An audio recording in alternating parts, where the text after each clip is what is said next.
Hey guys, I just wanted to come on here and talk about the observation that I made about Erika Kirk.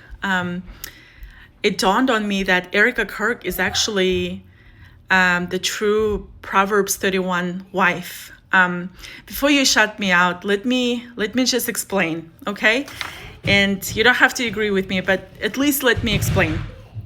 So did you know, the Proverbs 31, who is it written by? It's written by Solomon, right? And how did he come about?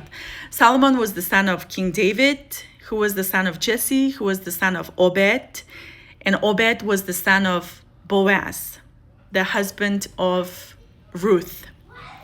So if you go back to the story of Ruth, what is that story about? It's a story, it starts out with Naomi, right? Naomi, she travels from Bethlehem to Moab, to the land of Moab, because there was famine in Bethlehem. And there, her two sons marry a local Moabite woman. And unfortunately for Naomi, her husband and both of her sons perish, they die. And so she tells both of her daughter-in-laws, hey, I bless you, go on with your life. I don't have any other sons to give you as husbands, so just stay. I bless you. I am returning to my country. One of the daughters take up on her offer. The other one, by the name of Ruth, says, no, I will not stay. I will go with you, and your people will become my people. Okay? So in the whole story is about Ruth traveling with Naomi and, working hard in the field and taking care of Naomi and marrying Boaz, right? And turns out, did you know there's a law in Deuteronomy? It's called the law of Ibim.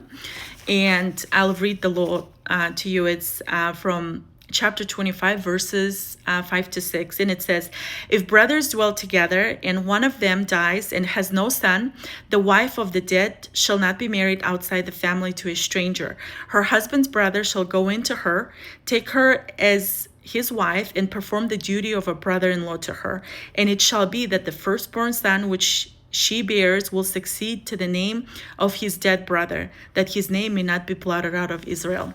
So this law was in place for the sole reason of continuing the legacy of the person. Okay, so it was such a big deal. I actually do an in-depth teaching on it.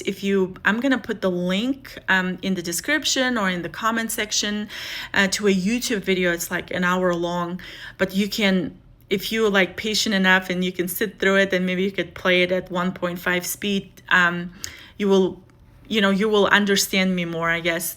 And the same happened with Tamar when she pretended to be a harlot and slept with Judah so she could give an heir to her deceased husband. It's like a big deal. This law is a big deal. So this entire book of Ruth, turns out, is about her considering the cost and going to a strange land, right? That's strange to her because she's a Moabite, and fighting to get an heir for her deceased husband.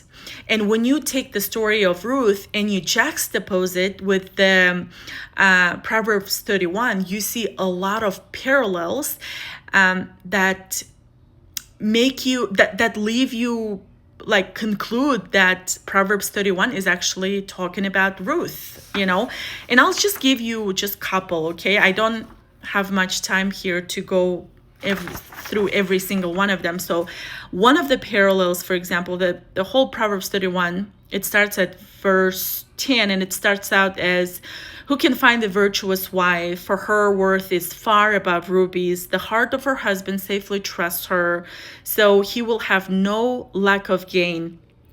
She does him good and not evil all the days of her life. For example, it says all the days of her life, not of his life, because it's alluding to the fact that even after he dies, she will make sure that he's good, aka she will get him an heir to to continue his legacy, because the law states that even if he passes away without an heir, she would marry the relative to make sure that the first born son that they produce together will carry the name, not the husband she's currently married to, but the husband who passed away, because that's the law, right? And another thing it says, for example, verse 14, she's like the merchant ships. She brings her food from afar. She would travel a long distance, right, to work in the fields to bring food for Naomi. So there's like so many parallels. I can't go over each one of them here, but if you watch my YouTube video, you would be able to see. But I just want to say I'm just so, one thing to mention, the most important thing is Erika Kirk's speech that she gave at the TPUSA headquarters after the passing of her husband. And I was so touched by it. A lot of what she said was basically his legacy. She said that she will make sure that his legacy doesn't die, and it's stronger than even before. And she will work tirelessly to make sure that his message continues, that it doesn't just stay the same, but it becomes even stronger. So there was so much talk of legacy. I couldn't help but notice, oh my gosh, she is the Proverbs 31 woman. So I really hope this message gets to her. I'm so proud of her. I've been praying and interceding for her. What a woman, what a wife, truly, truly virtuous wife. I hope this message gets to her at some point, but I'm praying for her. I'm so proud of her.